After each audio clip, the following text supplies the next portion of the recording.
अकोला शहरातील गीतानगर येथील एका शाळेवर गंभीर निष्काळजीपणाचे आरोप होत आहेत। शाळेतील 13 वर्षीय विद्यार्थिनीनं दीर्घकाळ मानसिक छळ सहन केल्यानंतर आत्महत्या केल्याची धक्कादायक घटना उघडकीस आली आहे। पालकांनी वारंवार तक्रारी करूनही शाळेकडून कोणतीही कारवाई न झाल्याचा आरोप करण्यात येत असून संतप्त नागरिकांनी मोर्चा काढत जिल्हाधिकारी वर्षा मीना यांच्याकडे निवेदन सादर केलं। मृत मुलीकडून शिक्षकांना वारंवार शारीरिक, लैंगिक आणि मानसिक छळाच्या तक्रारी मिळत होत्या। अशावेळी विद्यार्थिनीच्या सुरक्षिततेसाठी तातडीनं पोलीस किंवा चाइल्ड लाईनना कळवणं ही शाळेची जबाबदारी होती। मात्र शाळा प्रशासनानं तक्रारींची गंभीर दखल घेतली नाही। उलट काही शिक्षक आणि कर्मचाऱ्यांनी संबंधित मुलाला रोखण्याचा प्रयत्न न करता त्यांच्या निष्काळजी वर्तनामुळे त्याला अप्रत्यक्ष प्रोत्साहन मिळाल्याचा आरोप करण्यात आलाय।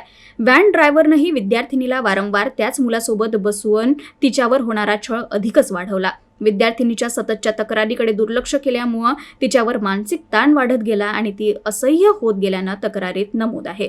शाळेच्या निष्काळजीपणामुळे आणि संरक्षणाच्या अभावामुळे मुलीने आत्महत्या केली असल्याचा गंभीर आरोप जिल्हाधिकारी वर्षा मीना यांच्याकडे केलेल्या तक्रारीत करण्यात आलाय। एकूणच विद्यार्थिनीच्या सुरक्षेतील ढिसाळपणा आणि प्रशासनाच्या दुर्लक्षामुळे ही दुर्दैवी घटना घडल्याचं पालकांचं म्हणणं आहे। सध्या मुलगा आणि त्याचे वडील यांना अटक केली आहे, परंतु या मृत्यूसाठी शाळा तितकीच किंबहुना अधिक जबाबदार असल्याचा आरोप पालकांनी केलाय। स्कूल प्रशासनाशी आम्ही बोललो, त्यांना आमच्या काही अनेक मागण्या आहेत की त्या मुलाला रस्टिकेट केलं पाहिजे। रस्टिकेट करताना त्याच्यात एक कारण टाकलं पाहिजे की कोण्या कारणामुळे त्याने हिंदू मुलीला त्रास दिला आणि त्यामुळे त्या मुलीची आत्महत्या झाली, त्या मुलीने आत्महत्या केली म्हणून त्याला रस्टिकेट केलं पाहिजे। एक व्हॅनवाला होता, त्या व्हॅनवाल्यावर कारवाई झाली पाहिजे।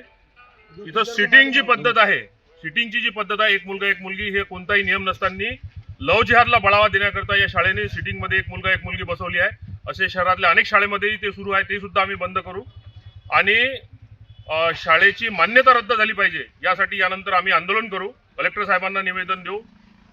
माननीय आमदार रणधीर भाऊ सावरकर यांच्याशी बोलणं झालं आहे, ते विधानसभेतही हा विषय उचलणार आहेत आणि आपल्या चॅनलच्या माध्यमातून मी पुन्हा एकदा सर्व समाजाला आवाहन करतो की संध्याकाळी 4:30 वाजता सिटी कोतवाली चौकात महाराणा प्रताप बगीच्याच्या समोर आपण एक शोकसभा बोलवली आहे।